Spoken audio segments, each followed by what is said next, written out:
Bom dia a todos e a todas, como a gente faz lá, né? Para treinar e cuidar de gênero. Bom dia a todos e a todas. Muito bem, é um grande prazer receber esse convite da Biese, que eu confesso conhecia pouco, e foi muito importante vir aqui, porque um dos nossos objetivos é ampliar nossa interlocução no setor do varejo. Nós já temos parceria com a Abra, APAS, IDV, e faltava a Bieves. Então, eu acho que vai ser muito, além de vocês me conhecerem, gostarem de mim, vai ser muito prático ter vindo aqui. Eu não trouxe nenhuma apresentação, quem me conhece sabe que eu odeio PowerPoint, porque eu acho que sustentabilidade não é PowerPoint. Mas, sem fazer crítica a quem usa o PowerPoint.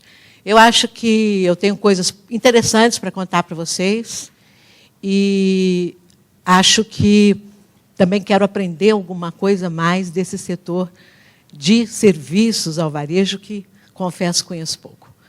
A coisa mais importante, eu acho que para dizer para vocês, entre tantas coisas que eu poderia falar aqui sobre o que o Ministério do Meio Ambiente está buscando na interlocução com o setor produtivo, mas eu vou me ater a 3 pontos.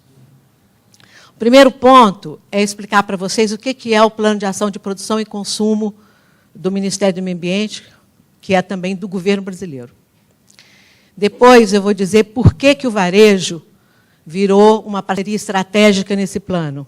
O que a gente enxerga no varejo que vale a pena o governo criar essa ponte, esse diálogo. E depois eu vou dizer, dentro do varejo, o que é que a gente está realmente buscando, quais são os pontos que interessam para nós, o Ministério do Meio Ambiente. Acho que, com isso, eu dou uma geral para a gente pensar aí até uma parceria depois com vocês. Então, vocês sabem que o Brasil está passando por uma revolução silenciosa. Eu digo silenciosa porque ela não é do grande público.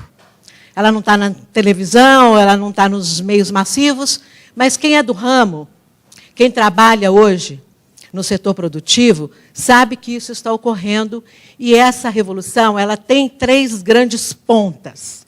Uma ponta é a mudança climática e o esforço que muitas empresas hoje fazem para fazer redução de emissões.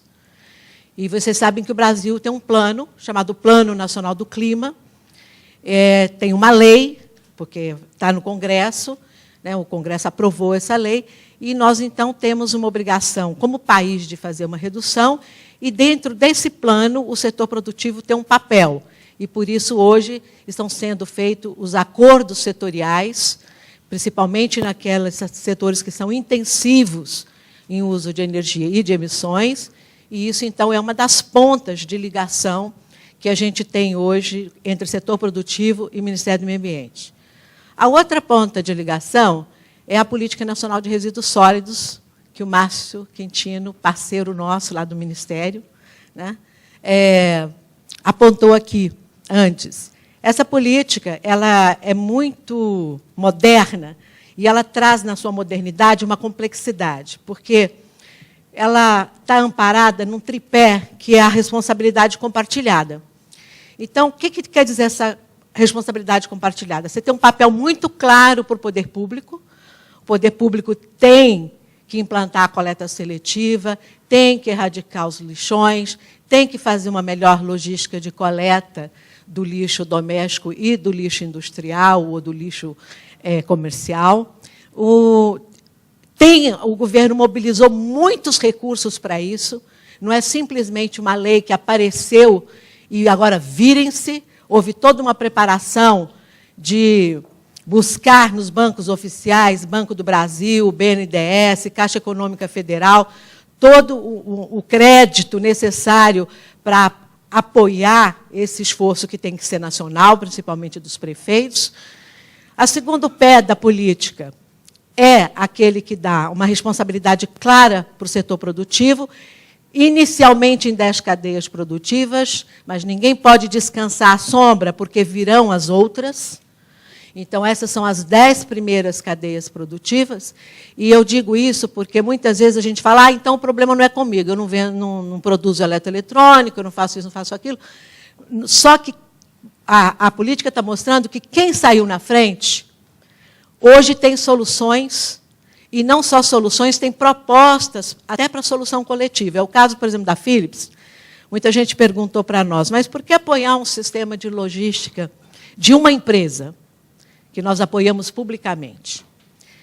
Porque nós imaginamos que se uma empresa faz, e um sistema de logística nacional, uma única, ela derruba o argumento de que não é possível fazer logística reversa num país tão grande, porque a gente não tem ou plantas de reciclagem, ou porque no norte não tem isso, no norte aquilo. Quando uma única empresa mostra que é possível, ela dá uma volta no parafuso, ela roda um modelo, que pode não ser o modelo universal, mas ela aponta para uma solução que, uma vez compartilhada, vai baixar os custos e vai ficar muito mais viável. Então, essa é mais ou menos a lógica. A Política Nacional de Resíduos Sólidos, então, diz que os produtores são responsáveis pela geração do resíduo e, evidentemente, toda a cadeia de distribuição também é corresponsável. E aí nós temos a questão da disposição final e, portanto, tudo isso que a gente chama do ciclo pós-consumo.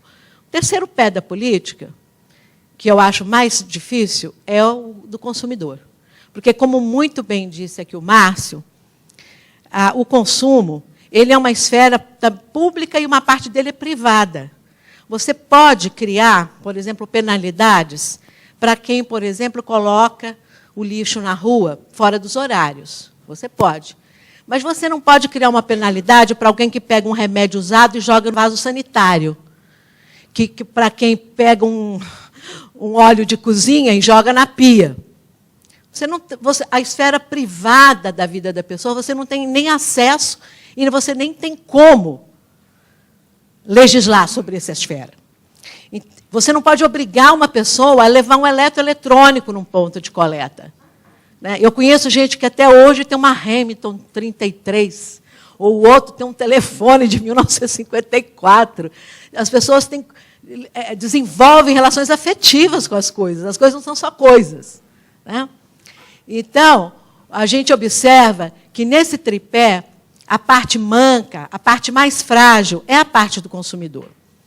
E aí, o que é possível fazer com os consumidores? Então, essa responsabilidade ela tem também que ser compartilhada. Como a gente vai orientar o consumidor, educar o consumidor por chamado consumo consciente ou o descarte responsável, ela vai exigir campanhas, processos educacionais, e é uma tarefa civilizatória de todos nós. Não imaginem vocês que é o governo que vai fazer isso. Vocês já viram campanha de governo dar certo? Campanha de governo é assim. Vou contar para vocês isso. É bom vocês saberem essas coisas. O governo é assim. Quando chega a dengue, faz uma campanha da dengue. Quando chega o carnaval, tem que usar camisinha. Quando tem que vacinar, tem que tomar gotinha. Acabou. É uma coisa sazonal, não tem dinheiro para ficar pagando essa televisão aberta que custa uma fortuna. A gente pegou 5 milhões do Fundo do Clima, a fundo perdido, para fazer uma campanha de separação do lixo. Já agora, uma campanha do Ministério do Meio Ambiente, junto com o Ministério das Cidades e junto com o MDS, assim, também de afirmação da ação dos catadores. E 5 milhões de reais nós queimamos em 10 dias. E depois? O que você faz? Como é que você sustenta uma campanha de conscientização? Então, tem aí uma área que é como é que você orienta o consumidor, como educa o consumidor e tudo, que eu acho que é a parte frágil da lei, porque realmente nós temos que fazer um trabalho compartilhado para atingirmos as metas que não só o governo tem expectativa, mas eu acho que o Brasil tem como expectativa, porque hoje nós jogamos no lixo 8 bilhões de reais ano, uma estimativa por alto do IBGE e do IPEA sobre a não reciclagem, a deseconomia que a gente tem hoje de não fazer a reciclagem no país. Então, vocês sabem que a média da reciclagem varia de 4% a 11%, Na melhor das hipóteses, em algumas cadeias, 11%, e o resto em tudo, então, a gente está desperdiçando. Então, tem aí uma nova economia sendo apontada também, porque eu gostei muito quando o Márcio disse, olha, não vamos olhar isso só como custo, porque também, hoje eu vejo as empresas fazendo parcerias com outras empresas de reciclagem ou responsáveis pelo ciclo pós-consumo, criando negócios associados. E é isso que vai ocorrer. Agora, recentemente, eu tive na inauguração de uma planta da Descarte Certo. Descarte Certo é uma parceira nossa e da Philips também no nosso projeto. Não foi, Márcio? Márcio, cadê o Márcio? Foi a Descarte, não foi? Nessa campanha de metrô, foi também nós que começamos a fazer juntos. E depois vocês começaram a fazer sem a gente, que nos deu uma imensa alegria. Então, você veja, eu fui nessa planta. Planta de primeiro mundo, uma coisa sensacional. Eles eram uma empresa pequena, relativamente pequena, aqui no estado de São Paulo, com uma parceria com a Oi e mais com alguns clientes, como a Philips e outros. Eles vão fazer 5 plantas, uma em cada estado das grandes capitais, aquelas onde a logística é mais razoável. Então, essa história de que não vai ter planta de reciclagem de eletroeletrônico começa a cair. Ou seja, eu estou falando isso aqui para vocês verem que tem um processo de inteligência e inteligência, que não é só regulação, não é só comando e controle, que é a inteligência de negócio, que começa a atuar. E a lei nem está ainda totalmente implementada. Então, eu acho que a gente tem que olhar para tudo isso também como uma oportunidade, né? E não só como... e também conhecer os fundos públicos. O BNDES administra um fundo de 200 milhões ano do Ministério do Meio Ambiente, que é o Fundo do Clima, para projetos que impliquem redução de emissão e podem estar associados, por exemplo, à questão do lixo, à questão do descarte. É só apresentar os projetos. Então, tem muita coisa aí, eu convido vocês a conhecerem melhor. Tá? Conhecer melhor a política. Numa outra ocasião, se vocês quiserem, a gente pode debater especificamente a política, trazer gente aqui já da Biesv, como a Philips, mas eu acredito que tem outros, tem o Grupo Pão de Açúcar também, que está muito envolvido nessa discussão, e nós mesmos do Ministério, para fazer uma discussão bem mais abrangente do que essa que eu estou aqui hoje fazendo, porque não é esse o intuito da palestra. E aí, o terceiro ponto de ligação com o Ministério do Meio Ambiente, tem outros, mas esses são os mais óbvios, né? É o Plano de Ação de Produção e Consumo. E como é que surge esse Plano de Ação e Consumo do Brasil? Esse plano ele surge de um acordo que o Brasil faz no nível internacional com o PNUMA, que é o Programa das Nações Unidas para o Meio Ambiente. Esse programa já existe desde 2003, o Brasil adere em 2007. E o que é esse programa? Em 2002, quando fez 10 anos da Rio 92, foi feita uma grande conferência, que nem essa, da Rio+20, em Joanesburgo, na África do Sul. E lá a pergunta era o quanto nós já andamos na questão da sustentabilidade, né? Será que o mundo está caminhando na velocidade certa, na direção certa em relação ao desenvolvimento sustentável? E aí houve uma avaliação de que o setor produtivo, quando ele adotou o conceito da ecoeficiência, ele, de certa forma, incorporou a agenda ambiental na sua gestão, até a gestão estratégica dos negócios. Porque ele entendeu rapidamente que economizar água, energia, materiais é receita, né? Então, isso rapidamente foi incorporado. Então, já havia uma contribuição muito forte do setor produtivo naquilo que a gente chama de adoção de tecnologias limpas, de melhorar os processos, etc., etc. Muito bem. Mas, quando a gente olhava a parte do consumo, não tinha avançado nada. Muito pelo contrário, o cenário era aterrador, porque vocês sabem que, com a derrubada do Muro de Berlim e com a União Soviética indo para o espaço, hoje nós temos uma média de 150 milhões de pessoas, ano, sendo incorporadas no consumo. Isso é muito bom para as marcas globais, para os negócios, mas isso gera uma externalidade absurda para os governos nacionais. Porque não é que antes, quando você tinha eletroeletrônico, que só uma classe alta, ou de elite, ou média podia comprar, você tinha lá um montinho. Só que agora você tem milhões de pessoas comprando isso e com tecnologias que ficam obsoletas numa velocidade absurda. Então, não tem como. Não tem logística da natureza propriamente dita que seja capaz de assimilar essa quantidade de lixo e de materiais descartáveis que a sociedade produz. Então, esse é o drama. Então, diante do drama, as Nações Unidas deu um mandato ao PNUMA para que ajudasse os governos nacionais a montarem seus planos de ação em produção e consumo sustentável. E aí o Brasil, então, montou um conselho gestor, com vários ministérios, com representantes da CNI, da CNC, de todas as representações empresariais, e nós, então, lançamos esse plano em 2011, lá em Brasília. O que tem de novidade? Eu poderia fazer aqui uma apresentação do plano, mas acho que ia ser chatíssima.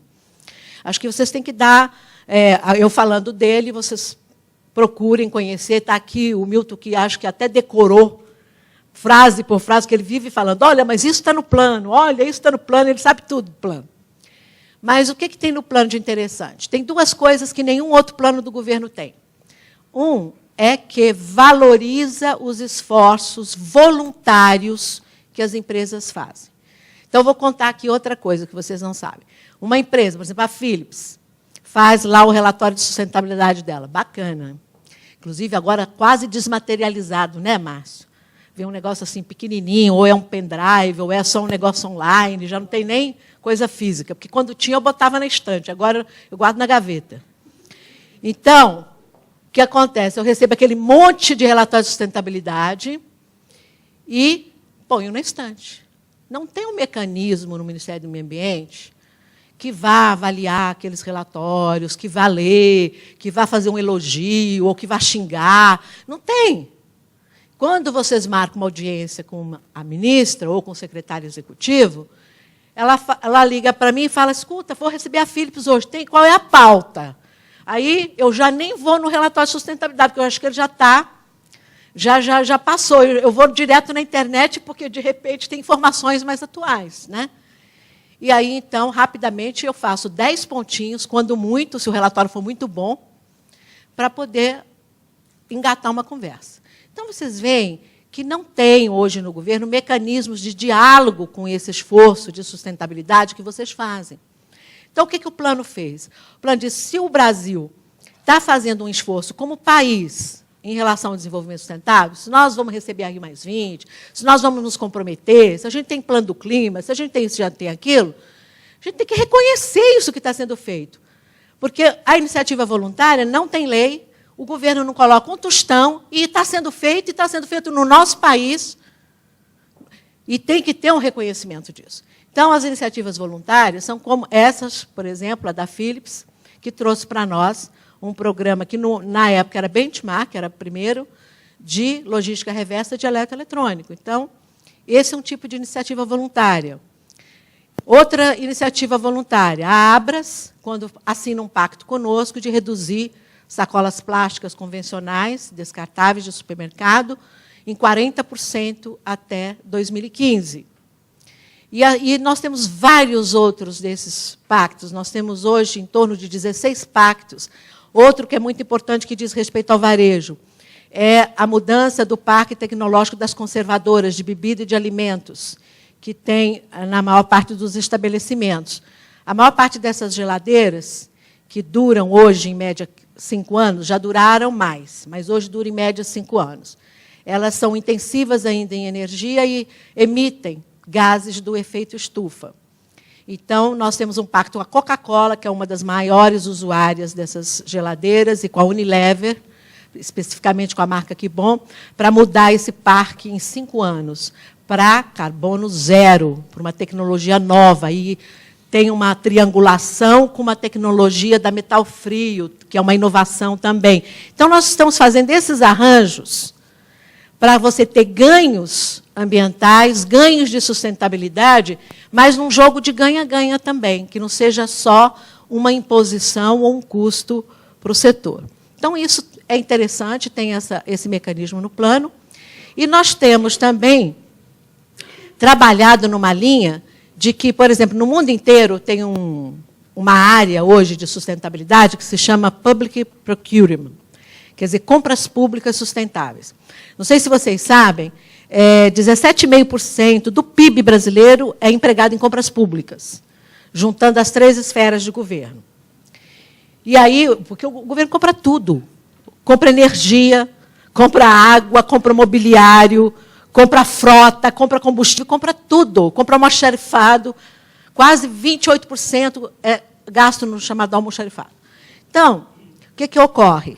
O governo pode ser um grande indutor de mudança do mercado nessa direção do desenvolvimento sustentável. Se nós temos política do clima, se nós temos plano de ação do consumo, se nós temos a Política Nacional de Resíduos Sólidos, então, não é mais do que justo de que a gente comece a comprar de empresas que estão alinhadas.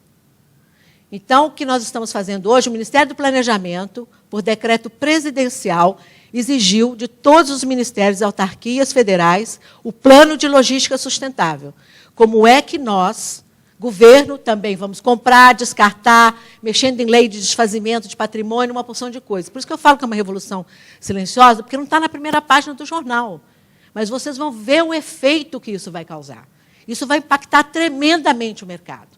Nós temos feito treinamento de 3.000 gestores por ano, AGU, TCU, Ministério Público, para evitar a coisa das licitações, que quando tem discricionariedade para comprar com critérios sustentáveis, às vezes os prejudicados entram no Ministério Público e aí fica se arrastando aquelas licitações. Então, nós estamos trabalhando nessa frente. Então, o que eu digo para vocês é que isso está acontecendo, não é ficção, está acontecendo de verdade. Vou dar um caso para vocês, sacola plástica. Cadê o Paulo Pompilho? Está aí ainda? Paulo saiu, né? Então, sacolas plásticas. No começo era assim. Parecia tudo, a campanha era simpática, saco é um saco, então vamos levar minha sacola aqui, acolá. São Paulo, não sei como, nem porquê, não interessa entrar no detalhe, entrou numa viagem de banimento. Não preparou o consumidor para isso, não fez acordo com a indústria para isso. Conclusão, criou-se um imbróglio. A indústria se sentindo prejudicada, corre para o MIDIC. O consumidor corre para a Secretaria do Consumidor no Ministério da Justiça. E os supermercados são nossos parceiros, corre para o Ministério. Antigamente, você teria esses vários balcões, cada um com o seu cacife político. Agora a gente alinha. Então, não adianta chorar no MIDIC, não adianta ir na Senacor, nós somos alinhados. Entendeu? Então, mudou o jogo. A gente tem que entender isso para entender que é bom de um lado, porque poupa tempo de vocês, e o governo sinaliza de um único jeito, e, ao mesmo tempo, nós conseguimos realmente implementar uma política pública. Então, é isso que eu acho que são as mensagens importantes desse panorama mais geral. Aí, entrando agora para finalizar, por que a gente tem no plano, uma das nossas prioridades até 2014, que é a primeira fase de implementação do plano, é o varejo. Porque o governo entendeu rapidamente que, primeiro, a gente não tem a capilaridade de vocês. 70 mil estabelecimentos, só a Abras contabiliza isso, fora os milhares de outros pequenos estabelecimentos associados a outras associações, etc., farmácias, etc. Então, tem a capilaridade que a gente não tem. A gente, lá no Palácio do Planalto, não vai ficar conversando com os consumidores, não é verdade? Então, vocês têm esse diálogo, vocês fazem pesquisa, vocês conhecem os hábitos dos consumidores, conhecem o perfil, vocês estão no bairro, conhecem, às vezes, até o problema da comunidade, etc., etc., etc. Então, vocês têm um conhecimento que ele é absolutamente estratégico se a gente quer mudar relações de consumo no país. Né? Se a gente quiser mudar comportamento, não tem como fazer sem vocês. Então, a primeira coisa é fazer uma parceria estratégica, e não é estratégica só utilitária, porque é uma coisa meio civilizatória, é uma coisa de vocês entenderem aonde que o país está indo e serem partícipes desse projeto de país. Né? Então, a primeira coisa é isso. A segunda coisa é que o varejo, realmente, ele tem hoje práticas que podem ser mais sustentáveis. Alguém falou aqui das instalações? Então, porque não adianta fazer aquela as lojas verdes, ecoeficientes, lindas. Mas aí você vai olhar para a rede, ela tem 2 lojas ecoeficientes, 144 ineficientes, então, né? E mais algumas que vão surgir no plano de investimento delas, que também não tem nada a ver com aquela loja ecoeficiente. Está bacana, criou a loja verde, está testando, é piloto, mas já era, não estamos na fase do piloto, nós estamos na fase da escala. Vou contar aqui para vocês um caso, como é que pensa a presidenta Dilma. A nossa ministra criou um mecanismo de compensação para pessoas, famílias que vivem em torno das unidades de conservação. Porque você sabe que essas famílias são as formigas, né? Elas entram lá na unidade de conservação, pegam tudo que vocês imaginarem. É planta, palmito, é flor, quer dizer, não tem como suportar. Então, a gente pensou, bom, aí a nossa ministra falou, vamos dar uma bolsa, chamada Bolsa Verde. Assim como tem o Bolsa Família, você faz um programa de ajuda financeira para essas famílias, ao mesmo tempo que você começa a fazer planos de como que elas saem dessa, digamos, dessa dependência de uma ajuda financeira para um outro estágio que não seja depredar a floresta. Aí, no nosso primeiro programa, nós conseguimos recursos e fazer um modelo para 17 mil famílias. Aí a ministra foi lá falar com a presidenta Dilma. Olha, eu queria tanto que a senhora fosse inaugurar o Bolsa Verde, porque todo ministro quer apresentar, né, para fortalecer os projetos. A presidenta Dilma falou assim, quantas famílias? Ela falou, 17 mil. Mas tenha vergonha na cara. O que é 16? Isso é coisa política de vereador do interior. O dia que você tiver 1 milhão, você vem falar comigo. Então é assim. Por quê? Porque o país é grande. O país é grande, não dá para fazer uma coisinha aqui, outra coisinha ali. Nós vamos colocar toda a nossa inteligência na escala. Como é que a gente faz a coisa acontecer depressa e grande? E não é porque nós precisamos de coisas grandes para nos vangloriarmos, é porque o país é grande, não é Rio e São Paulo. Eu fui num debate a semana passada aqui sobre a sociedade do automóvel. Então, tinha uma pesquisa sobre consumo, porque São Paulo é essa tragédia, né? Levei 1h30 para chegar aqui, acordei 4h30 da manhã, me respeitem, hein? Aí o negócio é o seguinte, aí a sociedade do automóvel, que automóvel, que eu falei, gente, sociedade do automóvel é São Paulo. Eu, quando vou a Juriti, lá no Pará, o povo só compra motocicleta e bicicleta. Entendeu? Não tem nem grana para comprar automóvel. Pode ser que chegue lá. Então, a gente também não pode ficar olhando só para Rio e São Paulo, né? É Brasil. Então, olhar para isso, quando a gente pensar na logística reversa, na nossa inteligência, como é que a gente encontra coisas para o país. Então, eu falei para vocês o que é o plano de ação, falei por que interessa o varejo, capilaridade, porque o varejo testa com muita rapidez. O varejo ele é mais rápido para testar as soluções, muito mais do que a indústria, que às vezes depende da matriz, que depende de uma modelagem não sei aonde, que depende de um plano de investimentos que o CEO, que não sei qual CEO, ainda não decidiu, né? Então, é muito mais rápido. E aí, o que nós temos hoje de meta com o varejo são 3 muito simples. Diminuir a distribuição de sacolas plásticas no país. Não tem logística reversa para sacola plástica. Não tem. E basta vocês pegarem um carro, é que a gente anda de avião. Mas pega um carro e pega uma estrada para viajar para qualquer cidade do Nordeste. Aí vocês vão ver. É sacolinha de pendurada no fio, no poste, na cerca, no manguezal, em qualquer canto que você vai tem essas sacolas, além dos danos que elas causam aos animais aquáticos e o agravamento das enchentes. Não tem logística para sacola, simples assim. Então, temos que diminuir, mudar, usar um mosaico de soluções. O Ministério não vai fazer uma guerra contra as sacolas, mas a gente acredita num mosaico de soluções. Né? Outra coisa, mudar, então, as instalações para serem menos intensivas em energia.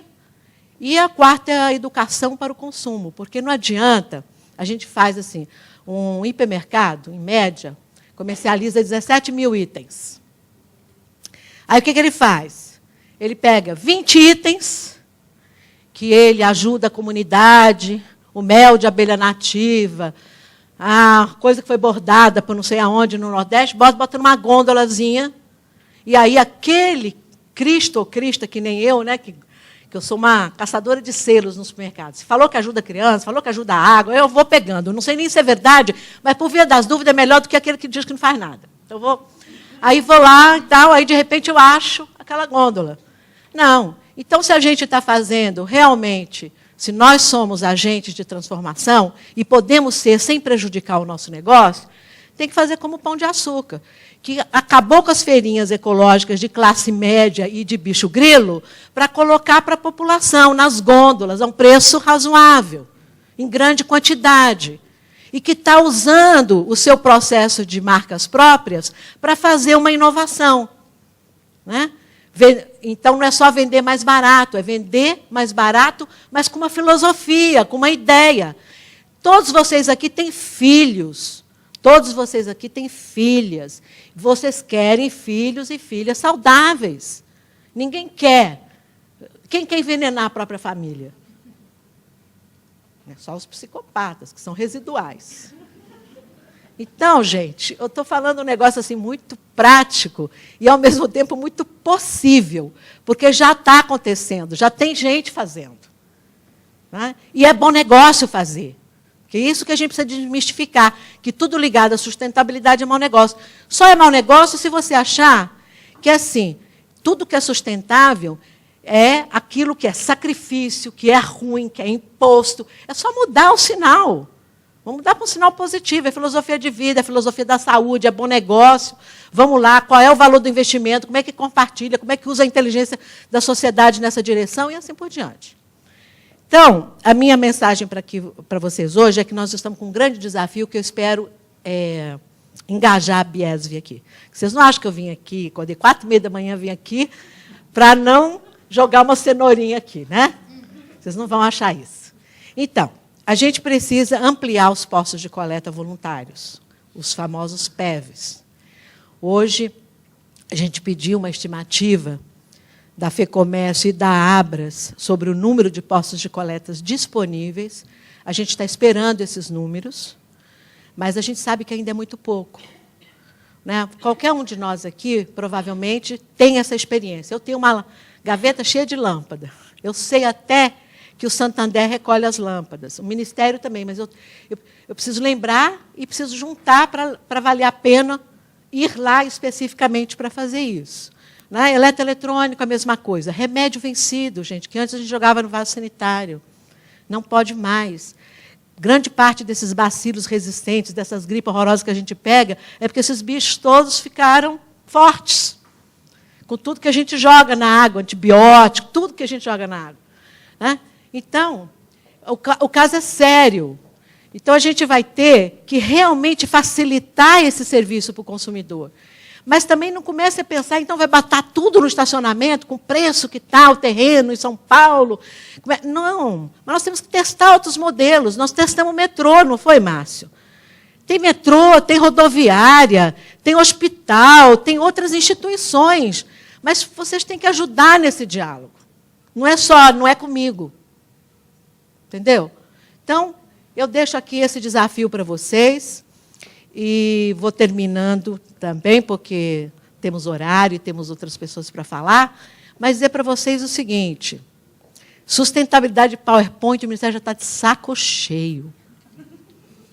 Todo mundo que vai lá mostra um negócio fantástico, mas aí, na hora que você vai ver o resultado concreto da parceria, dos números, das metas, não fica em pé.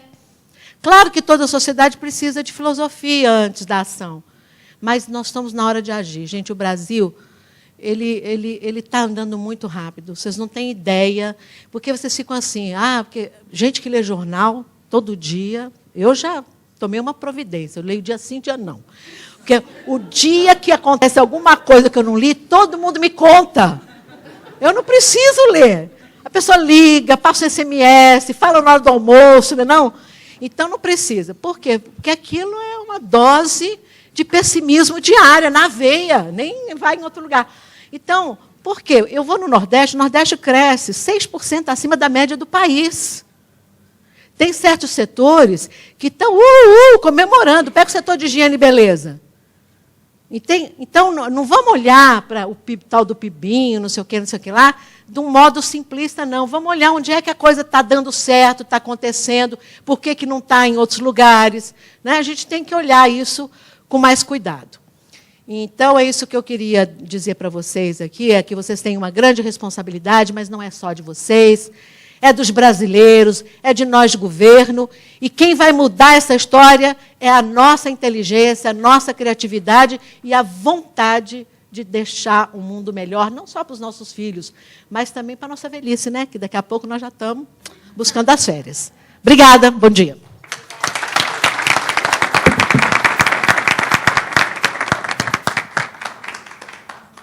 Muito obrigado. Esqueci de falar uma coisa. Porque todo mundo fala assim, secretária de articulação, o que faz lá, né? Então, só assim, rapidamente. Nós somos responsáveis pela Conferência Nacional de Meio Ambiente, que esse ano terá foco em resíduos sólidos, que faz uma discussão com os estados, com os municípios. E a ideia é capilarizar essa discussão, ajudar os prefeitos a encontrarem soluções para isso. A gente é responsável pelo Programa Nacional de Educação Ambiental, junto com o MEC. Nós somos responsáveis pela agenda ambiental na administração pública, a gente que orienta todos os entes da administração pública e aí nos 3 poderes com programas de meio ambiente e desenvolvimento sustentável, e também nós somos responsáveis pelo plano de ação de produção e consumo.